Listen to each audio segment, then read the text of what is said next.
This is Jamey with Stonemaier Games, and today I'm going to talk about my favorite mechanisms in the brand new game, Tidal Blades, Heroes of the Reef. This is my Kickstarter copy of the game. I just played for the first time a few days ago with 4 players, and it is easily in contention for my top 10 list of 2020. I almost said 2010. That would be nice if it was still 2010.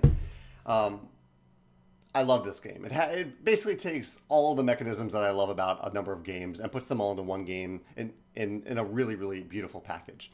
So let me talk about a few things so I don't make this too long. One, I really like that there are challenges in the game. So one of your main things that you're doing in this game are completing these challenges, and they are location specific.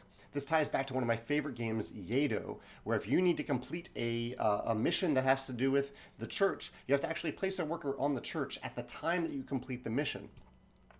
Tidal Blades has that. So there are these missions that are specific to this location. There's a location that has that icon on it. So you can only complete this mission when you're at that location. It gives you a reason to, it's just a nice thematic connection. It gives you a reason to go to different locations. I'll come back to skill tests and challenges in a second. One of the locations, here's an example of what a location looks like. This is one of my other favorite things. It is a worker placement location where you can't block anyone, but if you are one of the first players to come here, you will choose one of 4 spots here. You will choose one of those spots and basically get a bonus. So you can either place a worker just on this action in general and take the core action, which is draw a stunt card, or if you're one of the first players to go here, you will likely place it here on one of these 4 bonus spots and get the bonus and then get that core action. This is similar to viticulture, where you have these action spots where they're very rewarding because they're always going to get a nice benefit in the viticulture worker placement spots. But if you place on one of the bonus spots, you get a bonus. I love that. It's so simple. I like that there's no blocking here. Anyone can go here, but it still feels really good to be the first player to go on one of these locations or one of these bonuses because you get the bonus. No one else does. That's fantastic.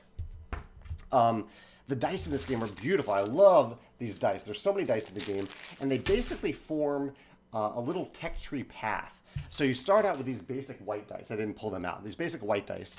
And then as you upgrade dice, which happens, I won't go into the mechanisms there. It kind of happens at the end of every round. You get to level up certain dice that you have that you've spent that round. And the leveling up can go in either direction, spanning out from those white dice. So I could take that white die and I could discard it and turn it in for a blue die. If I already have a basic blue die, I can turn it in for a better blue die. And if I have a better blue die, I can turn that in for one of 2 even better dice. However, I could go a completely different direction and go with the red dice, or I could go with a combination of the 2. I could have some red dice, some blue dice where I'm branching out and getting better and better versions of those dice over the course of the game. It really feels like this wonderful sense of progression over the course of the game because you can't upgrade really quickly. It's tough to do that. It takes time to do that. It takes special cards if you want to break that rule. But it does. So over the course of the game, the designers have essentially built in this progression curve where your dice are inherently just going to get more and more powerful from round to round. It feels really good, and I like the different paths you can take with those dice to go heavy blue, heavy red, or some combination of both. I really also like how on each player's player mat, which I also, did I pull that? Oh yeah, here we go. I love the engine building in this game. And it's tied to each player's player mat. Here's an example of that. They have these dials on the player mat that deal with different things that you are getting better and better at. So for example, this one determines how many dice you get to refresh at the end of every round, so you get more dice back. This dice has to do with this dial has to do with how many dice you get to use in each challenge, which is great.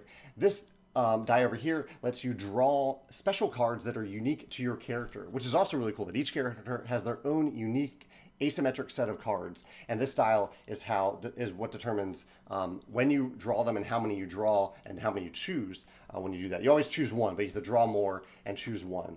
And then the spirit die down here has to do with, it's a little bit like Mastery in Shards of Infinity, which is another wonderful game, where the better you get at spirit, the better your stunt cards get. They get better and better the higher the spirit level you have. So it's like all these wonderful engine building things built into this one concise mat. It is awesome. It feels really, really good to level up on this mat.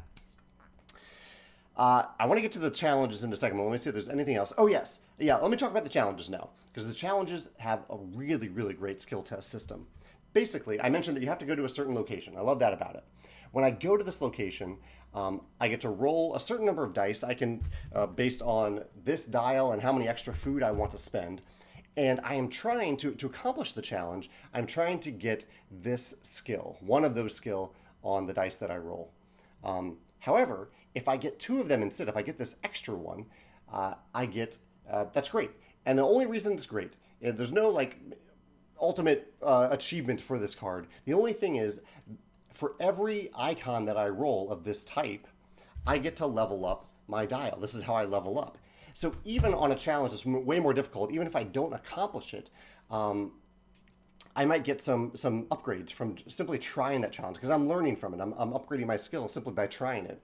And you can push your luck a little bit to if your initial roll doesn't actually have all the icons you need, you can push your luck and roll basically as many times as you want, with a caveat that I'll mention in a second, to try to level up more of your skills faster. Skills do improve your engine, as I mentioned, but they also give you points at the end of the game if you have high enough skills. The other little twist here, I mentioned pushing your luck, is that whenever you can roll as many times as you want, but you are rolling another die that no player controls. It's just like a challenge die that you roll. And that challenge die can force you to essentially take damage. And I really like the way the game deals with this damage. But basically, I love the freedom to just roll as much as you want. But you are risking taking more and more damage as you do that.